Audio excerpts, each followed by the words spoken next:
Gradually, he was winning my heart. But I didn't know it was a bait. Hello, I'm just here to share my own story with you. I believe someone out there will learn and find healing from my own experience. Like every lady dreams to meet the love of her life, I met a guy a few years ago, and at the beginning it seemed like a Prince Charming, but that decision, that plunge I took, turned out to be the biggest and the greatest mistake of my life. A mistake that each time I remember makes me feel really, really sad, but I believe that someone will learn from it. We met at a studio at a recording, and he had this very outgoing personality. And because of the kind of person I am, I'm a very reserved person, so I like people that have outgoing personalities. And he looked very, very funny, like the life of a party and all of that. And we got talking. In my mind, I didn't expect that a few days down the line, he would be telling me he loves me and all of that. This was in a space of 2-3 days. We met on a Sunday, and by Wednesday, the guy was already telling me that he was in love with me, that he loves me. And sincerely, I felt that was kind of off, because before meeting him, I'd broken up a relationship a year ago. So at that time, I was not in that headspace for a new relationship. But I didn't want to be tagged as a very, very rigid person, because that's what a lot of my friends had told me and blamed me for the past relationships that didn't work out, that, oh, you're so rigid, you're too principled, there's no perfect person, why can't you just calm down a little bit, So I decided to try and see if this was going to work. Let's just see how it goes. And that was the biggest mistake. The first 1 month was like honeymoon.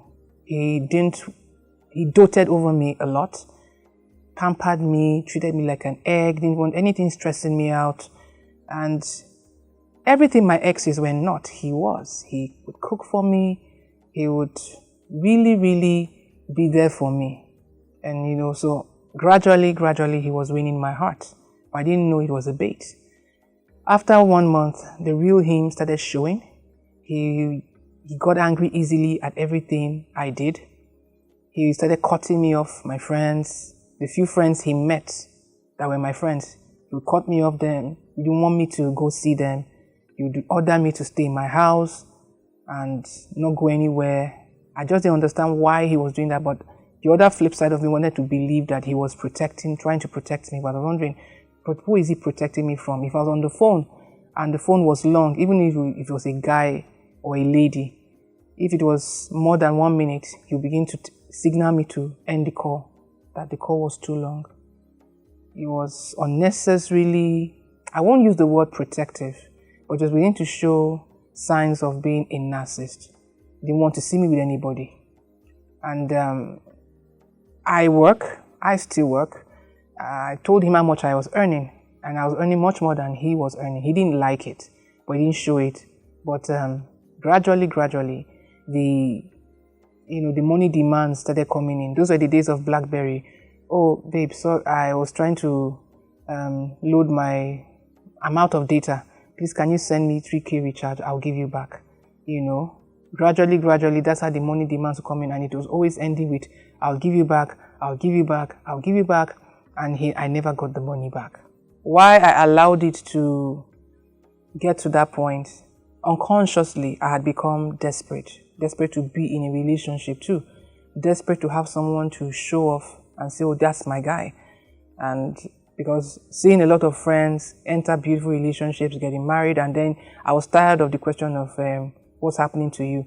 Why are you not in a relationship? And if I ever said, oh, it didn't work out, it was my fault, I got judged. So I didn't want to be judged anymore. I didn't want to be tagged as the one always destroying relationships. What lady would want to destroy a beautiful relationship? So if this was going to work, then I was willing to do just about anything to make it work. But in this case, I couldn't really put my hands on what I could even do, what I even did for my own self out of it. I didn't do anything tangible for my own self. And then the deductions started. At the end of the month, I couldn't even boast of 5,000 naira. At the point, even 1,000 naira became a luxury. I remember after fixing the house, arranging the house, the following week when we just saw briefly, and then when I got to my house, he called me on the phone and he told me, "Oh, thank you so much for everything that you've done for me. God will bless you and give you your own spouse." I remember after speaking to him on the phone, I just had this whole rush of pain, as in physical pain, from my head to toe, and immediately I felt sick. I just sensed in my heart that this guy has just used me, and he has just discarded me. He's gotten what he wants, and he's just put me to the side. I learned my lessons the hard way. I hope you have been able to pick one or two things from my story. I pray you don't repeat the same mistake I made. I know some people will be wondering, okay, have I found love? Well, no, not because I don't want to, but I think I'm more careful now. I'm a lot more wiser now. So when I see a red flag, I'm able to walk away. It's another thing you need to know, that look, it's a relationship, and that you're in a relationship doesn't necessarily mean you're going to end up married. Things can happen, life happens. And at that point, a broken relationship is not your fault. A broken relationship is 1,000,001 times better than a broken marriage.